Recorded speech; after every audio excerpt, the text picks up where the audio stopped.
할렐루야. 오늘 찬양 가운데 함께 하신 하나님을 경배드립니다. 이 시간 가운데 자신의 시간을 구별해서 영상 가운데 함께 참여하시고 예배 가운데 나오신 우리 모든 성도님들을 예수님의 이름으로 축복합니다. 오늘 말씀 가운데 그리고 찬양 가운데 우리의 영광을 받으실 하나님의 이름이 높여 드려 올려질 것입니다. 반갑습니다. 제가 돌아다 보니까 제 삶을 좀 돌아다 보니까 제가 거의 예배를 빠진 적이 없는 것 같습니다. 제가 이제 태어났을 때부터 어머니께서는 저를 잠깐 이제 태어났을 때만 잠깐 이 교회를 데려가지 않으시고 당연히 이제 조금 지나서부터는 저를 메시고 예배를 참여했다고 얘기를 들었습니다. 그러시다가 저에게 큰 사건이 일어났습니다. 저 어린 아이였던 저를 어머니께서 새벽 기도를 가시기로 결정하신 것이었습니다. 빠짐없이 그 아기였던 저를 메시고 매일 새벽 기도를 어머니께서 가셨다고 들었습니다. 그러다 보니까 일주일에 한 번이었던 예배가 매일의 예배로 변하게 되었죠. 제가 얼마나 힘든지 물어보지도 않으시고 저의 의사를 전혀 상관없이 어머니께서 결정하셨다고 들었습니다. 그러다가 좋은 일이 생겼습니다. 제가 한 5살 정도 되니까 제 몸이 크지 않습니까? 어머니께서 더 이상 저를 메시고 가지 못하다 보니까 그때부터 이제 새벽 기도를 가지 않는 은혜를 이제 누리게 되었다고 들었습니다. 그러다가 저에게 커다란 사건이 일어났습니다. 저희 아버지가 개척을 하시기 시작한 것입니다. 초등학교 4학년 때 다시금 저에게 새벽 기도가 시작되었습니다. 그 이후로 더 충격적인 것은 이제 수요 예배까지 생겼고 금요 철야 예배까지 생기게 되었으며 주일 어린이 예배와 주일 어린 예배까지 저에게 많은 예배가 생기게 되었습니다. 그 당시에는 이제 반항할 수 없는 저였기 때문에 반항 없이 예배를 드렸죠. 그러다가 이제 사춘기가 저에게 찾아오면서 다시 해방의 시간이 다가왔습니다. 반항을 하였고요. 네, 아버지께서는 밥을 주지 않겠다라는 선포로 저희 새벽기도를 막으셨지만 제가 밥을 먹지 않겠다라고 선포함으로써 새벽 기도가 저에게 사라지게 되었죠.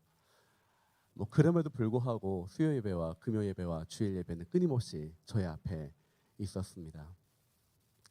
그러다가 이제 제가 사춘기가 지나고 성인이 되었습니다. 이제 제가 원하는 예배, 제가 바라는 예배, 제가 드리고 싶은 예배를 드릴 수 있는 커다란 시간이 저에게 다가온 것이죠. 그런데 제가 목사가 되었습니다. 자, 목사가 됨으로써 다시금 저에게 끊임없는 예배의 시간이 찾아오게 되었습니다. 돌아다 보니까 예배가 저에게 그렇게 사실 처음에는 기쁜 일이 아니었습니다. 아버지께서는 예배를 드리지 않으면 밥을 주지 않겠다라고 하셨기 때문에 때로는 억지로 예배를 드려야 됐었고 예배의 공간 가운데 저희 가족만 예배를 드린 적이 굉장히 많았던 것 같습니다. 한 10여 년 가까이를 그렇게 드렸던 것 같죠. 그러다가 저에게 있어서 이제 군대에 가는 시간이 생겼습니다. 군대에 가서 처음으로 어려움이라는 시간이 저에게 다가왔습니다. 사람들과의 관계에 있어서 늘 칭찬받고 좋은 말만 들었던 교회에서 자란 어린아이였는데 그곳에서 지적받고 욕먹고 사람들로부터 때로는 힘든 일도 당하고 하면서 사람들과 관계가 어렵구나라는 것을 처음 제가 경험했던 것 같습니다. 근데 제가 좀 지혜롭게 했었다면 더 좋았을 것을 제가 지혜롭지 못하고 오히려 그 행동 가운데 도피하고 싶고 그 행동을 모면하고자 했었던 행동들까지도 오히려 더욱더 나쁘게 비춰지게 되었고 더 힘든 시간이 저희에게 다가왔습니다. 그때는 수많이 드렸던 예배는 다 사라지고 제가 하나님께 부르짖었던 그 예수님께 부르짖었던 수많은 소망의 그 기도들은 다 사라지고 없는 것처럼 느껴졌습니다. 하나님은 어디 계시는지, 예수님은 어디 계시는지 제가 초등학교 때, 중학교 때 그 수련회에서 만났었던 그 하나님의 은혜는 다 어디로 사라졌는지 보이지 않고 오로지 고통과 힘듦과 불평만이 저희 입 가운데 있게 된 것이었습니다. 그러던 어느 날 새벽에 눈을 뜨게 되었습니다. 근데 갑자기 저희 마음 가운데 습관에 따라서 갑자기 새벽 기도를 혼자서라도 드려야겠다는 마음이 제 안에 들게 되었습니다. 그래서 하나님 앞에 묵상과 기도로 나아갔죠. 그리고 그날 저는 예수님을 만나게 되었습니다. 제 삶 가운데서 함께 계셨지만 제가 인지하지 못하고 듣지 못하고 보지 못했던 그 예수님을, 그 가장 힘든 그 시간 가운데 예수님을 만나는 놀라운 은혜가 저한테 있게 된 것입니다. 성도님들, 우리가 믿어왔고 또한 경험했었던 신앙의 그 시간들이 절대 우리에게 헛된 것은 아닙니다. 때로는 내가 신앙이 없는 것처럼 느껴지고 내 삶에서 소망이 다 사라진 것처럼 느껴지는 그 시간이 우리에게 찾아올 수 있습니다. 그런데 우리가 기억해야 될 것은 그 소망의 부재의 시간이 우리로 하여금 숨겨져 있었던 우리의 본질적인 신앙을, 하나님을 진실하게 믿었던 그 신앙을 찾게 되는 시간이라는 것입니다. 저에게 있어서 이 소망의 부재의 시간을 겪으면서 얼만큼 예배가 중요한지, 하나님이 얼마나 좋으신 분이었는지, 그리고 예수님이 얼마나 나에게 있어서 가장 중요한 분이셨는지에 대해서 깨닫게 되었습니다. 또한 하나님이 나와 함께 있지 않았다고 생각했고 나의 기도는 들어주시지 않는다고 생각했었지만, 사실 하나님께서는 내 평생 가운데 나와 함께 계셨고 나와 함께 울어주셨고 나의 모든 소망에 대해서 하나님께서는 응답하셨다는 것을 깨닫게 되었습니다. 하나님께서는 반드시 우리 가운데 이런 소망의 부재의 시간을 지나가게 하십니다. 왜냐하면 그래야지 우리가 하나님을 인지하고 내 안에 숨겨져 있었던 하나님에 대한 사랑을 다시 한번 불러 일으킬 수 있기 때문입니다. 이것은 우리 삶 가운데서 한 번 찾아올 수 있고 때로는 두 번, 세 번 어떤 신앙의 단계에 따라서 반드시 따라오게 됩니다. 그렇기 때문에 혹시나 이 시간 가운데 요즘 소망이 자신의 삶 가운데 사라지는 것처럼 느껴지고 자신이 지금 뭐 하고 있나, 어떻게 살아가고 있나라는 질문을 던질 때 오늘 말씀 가운데 하나님의 은혜가 함께 하시기를 축복합니다. 특별히 오늘은 다윗의 삶을 돌아보면서 함께 말씀을 나누도록 하겠습니다. 다윗은 오늘의 말씀은 다윗이 가장 비참했을 때 쓴 시입니다. 다윗의 삶은 어땠습니까? 다윗은 사실 하나님 앞에서 선택받았고 10대 중반부터 우리가 잘 아는 골리앗을 쓰러뜨리고 그리고 장군이 되고 왕의 사위가 되고 사울은 천천히요 다윗은 만만이라는 이야기를 들을 만큼 굉장히 유명세를 떨쳤던 큰 인물이었습니다. 그런데 그가 결국 사울의 지시와 사울의 질투로 인해서 쫓겨나게 되었고 죽음에 이르기까지 어려움을 당하게 되었습니다. 그러던 그가 도망쳐서 다다른 곳은 어디입니까? 바로 블레셋 지방의 가드라는 도시입니다. 오늘 말씀 시편 34편은 표제가 이렇게 적혀 있습니다. 다윗의 시, 아비멜렉 앞에서 미친 척하다가 쫓겨나왔을 때 지는 시. 다윗이 블레셋 지방에 갔는데요. 그 블레셋 지방은 5개의 도시로 되어 있습니다. 5개의 도시 중 하나가 가드라는 곳인데요. 이 시편 34편은 사무엘상 21장 10절에서 15절 말씀과 평행을 이루는 성경 말씀인데요. 이 사무엘상 21장 10절에 이렇게 나와 있는데요. 다윗이 그 당시에 가드 왕 나오죠. 그날 다윗은 사울에게서 도망쳐 가드 왕 아기스에게로 갔습니다. 가드, 즉 블레셋 지방의 왕 아가스. 아기스라는 것은 사실 왕이라는 단어입니다. 왕이란 단어이니까 즉 이것을 좀 해석을 한다면 블레셋의 왕이었던 아비멜렉 앞에서 미친 척할 때 쓴 시라고 우리는 번역할 수가 있겠죠. 근데 사실 이 가드라는 도시는 우리가 잘 아는 골리앗의 고향입니다. 자, 그렇다는 것은 무엇입니까? 이 다윗이 도망치다가 결국 어쩔 수 없이 도망친 곳은 원수의 도시였습니다. 근데 그곳에서 평안히 숨어 지낼 수 있었겠습니까? 아니요, 그럴 수 없죠. 모든 사람이 다윗을 알고 있었을 것입니다. 자신의 원수였던, 어떻게 보면 나라의 불구대천의 원수인 다윗을 어떻게 모를 수 있겠습니까?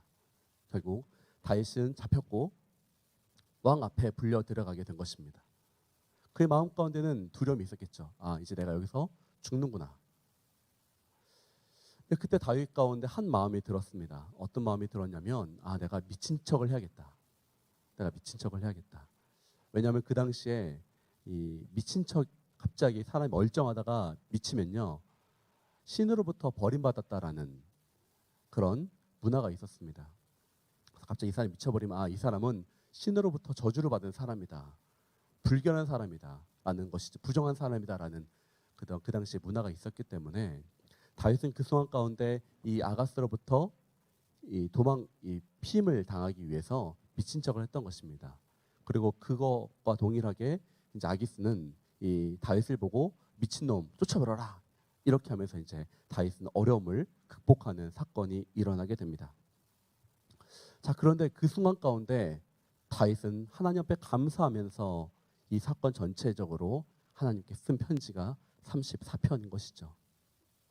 1절부터 3절까지 함께 읽도록 하겠습니다. 시작. 내가 항상 여호와를 찬양하겠습니다. 내 입에서 그분을 찬양하는 것이 끊이지 않을 것입니다. 예, 영원히 여호와를 자랑할 것이니 겸손한 사람들이 듣고 기뻐할 것입니다.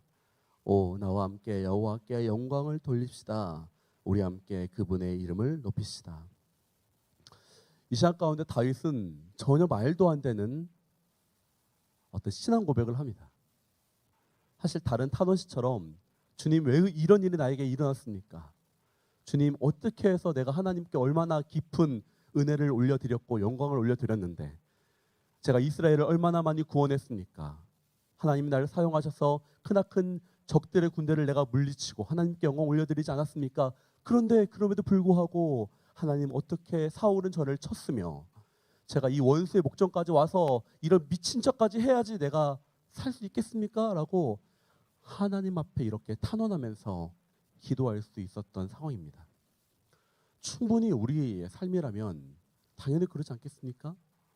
힘든 일이 일어났는데 더 큰 일이 일어난 거예요. 나쁜 일이 일어났는데 더 나쁜 일이 일어난 거예요. 근데 그것이 자신이 죄를 많이 지어서 그런 것이라면 이해할 수 있습니다. 근데 그것도 아니고 무엇이었습니까? 세상 가운데 갑자기 닥친 일이에요. 자신의 원수, 자신을 싫어했던 사람들로부터 받은 갑자기 얻었던 배반이고 서운함이고 다툼이고 공격이었습니다. 얼마나 억울했겠습니까? 근데 거기서 자기 자존심까지 버리면서 내가 이렇게까지 살아야 돼? 이런 얘기를 들으면서 생각하면서 미친 척을 한 거예요. 침 줄줄 흘리면서, 머리 가운데 막 흘리면서, 옷을 막 찢으면서. 근데 그 상황 가운데 다윗은 어떤 고백을 한 것입니까? 내가 항상 여호와를 찬양하겠습니다. 내가 내 영혼이 여호와를 자랑하겠습니다. 아, 나와 함께 여호와께 영광을 올립시다 라고 다윗이 이야기하고 있는 거예요. 자, 그렇다면 우리는 생각해 봐야 됩니다. 다윗이 감사하지 않는데 감사한 척 했을까요? 의지적으로 내가 이제 감사해야지, 감사하는 것이 옳은 거니까 해야지, 하나님 찬양하고 싶지 않은데 억지로라도 찬양해야지, 그런 의도로 이 시편을 썼을까요? 아니요, 그렇지 않을 것입니다. 아마 성도님들이 명확히 아실 것입니다. 다윗은 지금 진심으로 하나님께 감사하고 있는 거예요. 진심으로 하나님을 찬양하고 있는 것입니다. 하나님 앞에 자랑하는 것입니다. 어떻게 이 최악의 상황 가운데 다윗은 하나님을 찬양할 수 있었을까요? 다윗은 그 가운데서 하나님의 손길을 보았던 것입니다. 하나님께서 지금 자신을 보호하고 있다는 것을 믿었던 것입니다. 누구나 다 원망할 수 있는 그 시간 가운데 원망하지 않고 다윗은 어떻게 하나님께 찬양하고 하나님의 손길을 느낄 수 있었을까요? 그것은 다윗은 오늘 4절부터 10절까지 말씀을 보면서 함께 보도록 하겠습니다. 4절 말씀입니다. 내가 여호와를 찾으니 그분이 내게 응답하셨고 내 모든 두려움에서 나를 건져내셨습니다. 6절 보겠습니다. 이 불쌍한 사람이 부르짖으니 여호와께서 들으시고 그 모든 괴로움에서 구원하셨습니다. 7절입니다. 여호와의 천사가 주를 경외하는 사람들을 둘러서 진을 치고 구원하십니다. 아멘. 여기까지 보겠습니다. 과거형입니다. 잘 보십시오. 내가 여호와를 찾았는데 응답하셨다. 주를 바라보는 사람은 밝게 빛났다. 불쌍한 사람이 부르짖었더니 여호와께서 들으셨고 모든 괴로움을 구원하셨다. 나를 구원하신다라는 이 다윗 안에 있는 경험. 하나님을 찾았고 하나님께서 자신을 구원하셨던 것이 한 번이 아니라는 거예요. 이번 한 번 때문에, 단지 이번 한 번 때문에 다윗이 시편 34편을 진 것이 아니라 그 이전에 수없이 많은 시간 가운데 하나님이 자신에게 행했던 그 놀라운 구원과 놀라운 사랑과 놀라운 행동들을 기억했기 때문에 그 기억으로 인해서 내가 하나님을 찬양하고 감사하고 나를 구원하셨다라는 진실된 믿음의 반응이 그의 입 가운데 나온 것입니다. 다윗은 하나님을 기억했던 것입니다. 하나님이 자신에게 행했던 것을 기억했던 것입니다. 자신 안에 숨겨져 있었던 하나님을 다시 한번 꺼낸 것입니다. 나를 사랑하셨던 하나님, 나를 구원하셨던 하나님, 나를 지켜주셨던 그 하나님, 그분이 그때도 그랬기 때문에 지금도 나를 구원하실 것이다. 그렇기 때문에 진심으로 하나님을 찬양하는 거예요. 진심으로 하나님께 경배 올려드리는 거예요. 왜? 분명히 하나님은 나를 다시 도와주실 것이니까라는 믿음이 있기 때문에 하나님께 먼저 감사로 찬양으로 나아갈 수 있었던 것입니다. 네, 그렇다면 다윗의 삶 가운데서 언제 그가 하나님의 이 깊은 경험하심을 경험하였을까요? 이 시간적으로 보면 다윗이 한 20대 후반 정도의 나이로 보입니다. 왜냐하면 30이 됐을 때 다윗은 왕이 되었기 때문에 왕이 되기 직전에 한 20대 후반 정도의 나이로 파악하고 있는데요. 그렇다면 이 다윗의 나이를 28살 정도로 볼 때 한 중간 정도로 나누면 10대 후반, 중후반 정도의 한 사건이 일어났습니다. 우리가 잘 아는 바로 골리앗 사건이죠. 그렇다면 다윗의 시간을 골리앗 사건 이전과 골리앗 사건 이후로 나눈다면 언제 다윗은 하나님과 깊은 만남을 가졌을까요? 혹자는 이렇게 이해할 수 있습니다. 가장 다윗이 빛났고 가장 하나님으로부터 영광을 드러냈던, 하나님의 영광을 드러냈던 골리앗 사건 이후가 아니겠는가? 왜 그랬습니까? 골리앗을 쓰러뜨리고 하나님께 영광 올려드리고 장군이 되어서 하나님이 싫어하시고 이 이스라엘을 괴롭히고 있었던 수많은 적들을 물리쳤고 나라의 용사였고 나라의 영웅이었고 사울의 사위까지 되는 이 놀라운 시간들 가운데 다윗은 얼만큼 하나님께 영광을 올려 드렸을까요? 그런데 그 시간에 다윗이 하나님과 깊은 교제를 한 것이 아닙니다. 성경은 언제라고 나와 있냐면요, 그가 양을 칠 때, 즉 그가 유명하기 이전에 아무도 그를 알 수 없을 때 하나님과 깊은 교제를 했다라고 성경은 나와 있습니다. 하나님과의 감사의 교제를 누리고 하나님과의 깊은 은혜의 시간을 가졌을 그때, 바로 그때가 목자의 시간이었던 것입니다. 시편 78편 70절에서 72절까지 말씀 함께 읽도록 하겠습니다. 시작. 하나님은 또한 다윗을 선택해 그분의 종으로 삼으셨고 그를 양 우리에서 끌어내 새끼를 둔 어미 양을 치던 그를 불러 그분의 백성 야곱을 그분의 소유 이스라엘을 치는 목자가 되게 하셨다. 그리하여 다윗은 참된 마음으로 그들을 먹이고 능숙한 솜씨로 그들을 인도했던 것이다. 우리 한 가지 말씀 더 읽도록 하겠습니다. 사무엘상 17장 28절 말씀입니다. 시작. 다윗의 큰형 엘리압이 다윗이 그들과 하는 이야기를 듣고 그에게 화를 내며 말했습니다. 네가 왜 여기 왔느냐? 들에 있는 몇 마리 안 되는 양들은 누구에게 맡겼느냐? 이 건방지고 고집센 녀석, 싸움 구경이나 하려고 온 것이 아니냐? 이 말씀을 통해서 우리는 보게 되는 것인데요. 하나님께서 다윗을 언제 택하신 것입니까? 다윗이 몇 마리 안 되는, 영어로 말하면 a few, 세네 마리도 안 되는 적은 무리의 양을 계속해서 돌봤다라는 그 시간에 하나님이 다윗을 선택하셨던 것입니다. 다윗의 상황이 어떠했습니까? 우리가 성경 말씀 보면 다윗은 사실 굉장히 집 안에서 외톨이였다는 것을 알게 됩니다. 집안에 커다란 경사가 일어났습니다. 사무엘이라는 대선지자가 온 것이죠. 그 사건 가운데 아버지가 다 아들을 부릅니다. 사무엘 앞을 지나가게 하면서 하나님께서 누구에게 기름을 부으시는지 보게 됩니다. 근데 그 가운데 아버지의 눈에는 누가 없었습니까? 다윗은 보이지 않았어요. 어떤 형들도 먼저 아버지 다윗이 안 왔습니다. 다윗을 불러야 되지 않겠습니까? 라고 한 사람이 아무도 없었습니다. 다 끝나고 나서야, 형들이 다 끝나고 나서야 사무엘이 물어보죠. 누구 더 없습니까? 그때 아들 한 명 더 있습니다. 그 말씀을 통해서 우리는 알게 되죠. 다윗이 외톨이였고 부모님으로부터도 인정받지 못했고 형들로부터도 인정받지 못했던 그런 아이였습니다. 그때가 고작 10대 중반이었어요. 세네 마리를 맡겼다는 것은 어떤 의미입니까? 우리가 부모님들이 아이에게 장난감을 딱 던져주고 저기가 놀아, 그 느낌입니다. 이 아이가 귀찮은 거예요, 부모님 입장에서는. 그래서 많이 맡기기도 싫어요. 고작 서네 마리 맡겨서 이 아들에게 저기 멀리 가서 이따 와.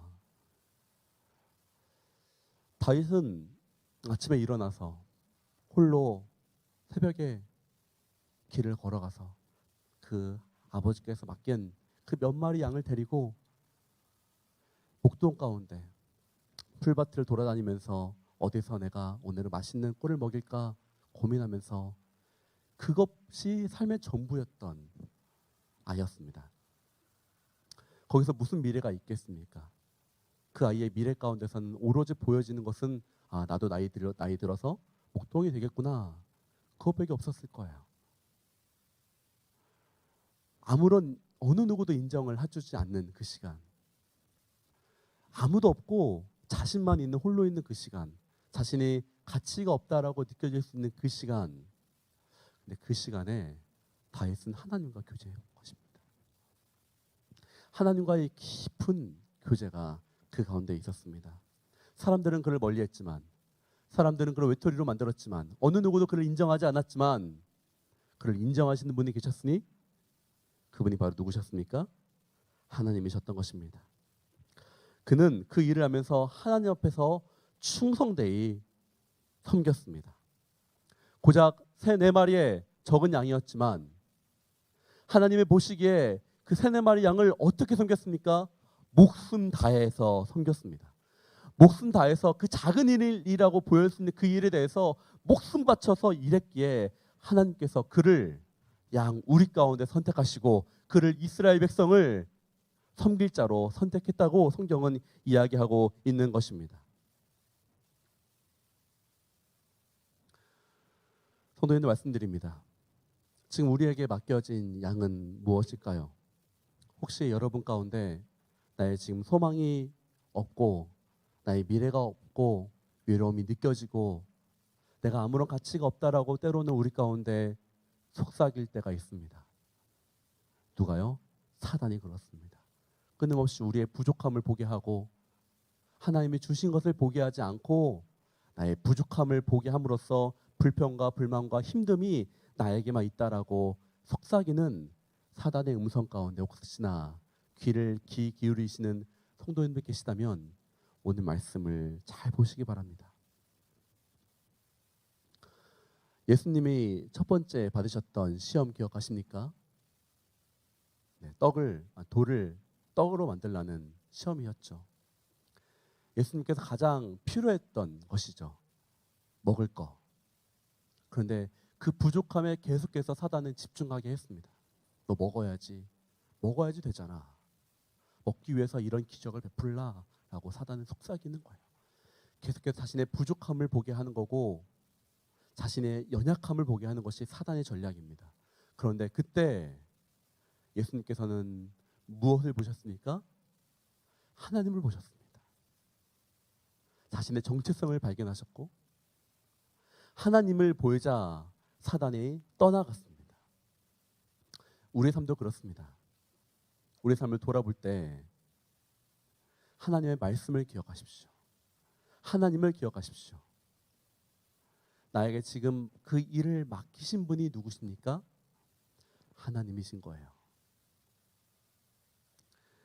다윗이 만약에 두세 마리의 양, 세네 마리의 이 적은 양에 대해서 불평하고 사실 이 일을 맡겼던 사람이 누구예요? 부모님이에요. 부모님에 대한 원망으로 인해서 하지 않을 거야 라고 그냥 두었다면 어떻게 되었을까요?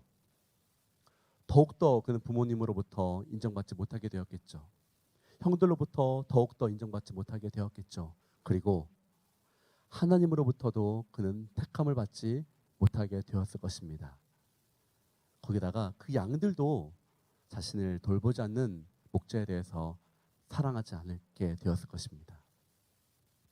그런데 그는 자신이 어려워했던, 자신이 싫어했던 가족들이 맡겨준 그 세네 마리의 작은 양이라 할지라도 그 작은 양을 본 것이 아니라 그 작은 양을 하나님이 주신 것으로 보고 하나님이 자신에게 맡겨주시고 하나님과 함께 하시다는 전능하신 하나님의 손길을 쳐다보았기 때문에 그는 목숨을 다해서 하나님이 주신 그 일을 섬겼던 것입니다. 사무엘상 17장 34절에서 35절까지 말씀입니다. 함께 읽겠습니다. 시작. 그러자 다윗이 사울에게 말했습니다. 왕의 종인 저는 아버지의 양들을 지켜왔습니다. 사자나 곰이 나타나 양을 훔쳐가면 뒤쫓아가서 때려 쓰러뜨리고 그 입에서 양을 구해냈습니다. 그리고 제게 달려들면 털을 움켜잡고 때려 죽였습니다. 네, 여러분 그냥 고작 서너 마리 양이에요. 무시할 수도 있어요. 한 마리 정도 그렇지. 뭐 사자가 물려가는 거 어쩔 수 없지. 곰이 가져가도 어쩔 수 없이 그럴 수 있지. 그럴 수 있어요. 어쩔 수 없다라는 핑계가 될 수 있었던 상황입니다. 그런데 다윗은 결코 그렇지 않았어요. 이 양을 누가 준 것이라고 본 거기 때문입니까? 하나님이 주신 것이라고 보았기 때문에, 하나님 것이라고 생각했기 때문에 그는 목숨을 다해서 가장 어려운 그 사자와 곰에 대해서 힘을 다해서 지혜를 다해서 사자 입에서부터 양을 구출해 내었던 것입니다. 그렇기 때문에 그가 골리앗과의 싸움에서 이겼을 때도 그는 그것이 당연한 것이었어요. 왜요? 하나님이 함께 하셨기 때문에. 곰도 이겼는데 사자도 이겼는데 뭐 골리앗이면 어떠냐? 왜? 곰과 사자와 함께 내가 싸웠을 때 나로 하여금 이기게 하셨던 그 하나님이 지금 나와 함께 하심으로 지금 내가 골리앗과 싸울 때도 나에게 하나님께 승리를 주실 것이다라는 믿음이 그에게 있었던 것입니다. 그렇기 때문에 그는 작은 일을 맡길 때나 큰 일을 맡길 때나 변함이 없이 그 일이 아닌 하나님을 바라본 것입니다. 그렇기에 하나님께서는 그를 택하시고 그를 만나시고 그에게 커다란 사명을 다시금 맡겨준 것입니다. 놀라운 일 아니겠습니까? 가장 힘들고 가장 외롭고 소망이 없는 것처럼 느껴질 그 시간 가운데 아무도 자신을 바라보지 않고 자신을 홀로 있는 것처럼 느껴지고 때로는 무의미한 것처럼 느껴지는 그 순간, 사실 그 순간에 하나님께서는 여러분 보고 계십니다. 그 순간에 하나님께서는 우리를 지켜보고 계시며 우리를 사랑하시고 우리에게 손 내밀어 주시고 계신 것입니다. 이 시간을 하나님께서 지금 우리에게 보고 계신 거예요. 이 시간 가운데 주께서 지금 우리를 판단하시고 주께서 우리의 모든 행동과 모든 생각을 현재 감찰하고 계신 것입니다. 그의 믿음으로 인해서 다윗은 선택받은 것입니다. 그 믿음으로 인해서 다윗은 응답받았던 것입니다. 성도님, 지금 다윗과 함께했던 이 하나님이 우리와 함께하고 계십니다. 우리도 하나님 앞에서 다시 설 수 있습니다. 혹시 기억하십니까? 우리가 하나님 앞에서 1:1 하였던 그 시간, 우리가 하나님 앞에서 기도원에 가서 하나님 앞에서 기도했던 그 시간, 예배 가운데 눈물을 흘리면서 하나님 앞에 엎드렸던 그 시간, 수련회 가운데 하나님을 만났었던 그 깊은 기억들, 내가 주일학교 때, 중고등부 때 하나님 앞에서 소리 지르며 주께 찬양 드렸던 그 시간, 그리고 순모임 가운데 함께 교제하면서 그 순모임 가운데 임하셨던 하나님을 찬양했던 그 시간, 그때 하나님이 우리를 만나주셨죠. 근데 사실 그때를 돌아보면 우리가 항상 소망이 넘치고 풍족했던 것이 아닙니다. 오히려 가장 힘들 때, 가장 삶의 삶에서 낙담되었을 때, 가장 무엇이 부족하였을 때, 무엇이 없기 때문에 내 안에 평안함이 없고 힘듦이 있고 내 안에 비어 있었기 때문에 하나님께 간절히 매달렸었던 그때에 우리는 하나님을 만나게 된 것 아니겠습니까? 그때 하나님을 만났을 때 우리는 어떤 고백을 합니까? 우리는 이런 고백을 하겠죠. 요한 나의 목자시니 내가 부족함이 없을 것입니다. 하나님이 우리와 함께 계시기 때문에 우리에게 부족함이 없습니다. 우리가 현재 처하고 있는 상황을 돌아다 보면 부족한 것이 많죠. 외로운 것이 많죠. 힘든 것이 많습니다. 하지만 우리가 나에게 지금 맡겨주신 이 작은 일을 통해서 하나님을 바라볼 때에, 나에게 맡겨주신 그 일들을 통해서 하나님을 경배할 때에 작은 것이 아닌 나에게 부족함이 없이 주시는 하나님의 은혜를 우리는 경험하게 될 것이며 다시금 그 하나님을 만나게 될 것입니다. 그렇기에 이 소망의 부재의 시간 가운데 하나님을 만나시기를 예수님을 축복합니다. 과거에도 계셨고 지금도 함께 계시며 앞으로도 영원히 나와 함께 하실 것이라고 약속하신 하나님을 만나시기를 축복합니다. 우리가 함께 했었던 그 경험이, 나와 하나님과 함께 했었던 그 기억이 이제 다시금 내가 힘든 시간을 지나갈 때마다 나로 하여금 힘이 될 것이고 나로 하여금 그 길을 지나가게끔 만들어 줄 것입니다. 그러기에 다시금 우리 하나님을 바라보도록 하겠습니다. 우리 사랑하는 성도님들, 우리는 매일 반복의 시간을 지냅니다. 때로는 무의미한 것처럼 보낼 수도 있고요. 또 때로는 어떤 성도님들은 자신이 하나님께 막 기도했는데 그 기도가 들어주지 않는 하나님을 바라면서 어려운 마음을 가진 성도님도 있을 수 있습니다. 그런데 이 시간에 우리는 기억해야 됩니다. 이 시간이 하나님을 만날 시간입니다. 이 시간이 하나님과의 깊은 교제로 나아갈 수 있는 시간입니다. 우리가 이 시간 가운데 하나님을 경험하고 하나님을 만나는 시간 될 때 이것이 우리에게 간증의 시간이 될 것이며 우리 믿음을 더욱더 성숙하게 만드는 시간이 될 것이며 이 시간을 통해서 하나님의 사랑을 더욱더 깊이 경험하는 우리 성도님들의 시간이 될 것을 예수님으로 축복합니다. 우리가 하나님을 찾을 때마다 응답하시는 하나님을 만나십시오. 우리가 하나님을 부르실 때마다 응답하시는 하나님을 만나시기를 예수님으로 축복합니다.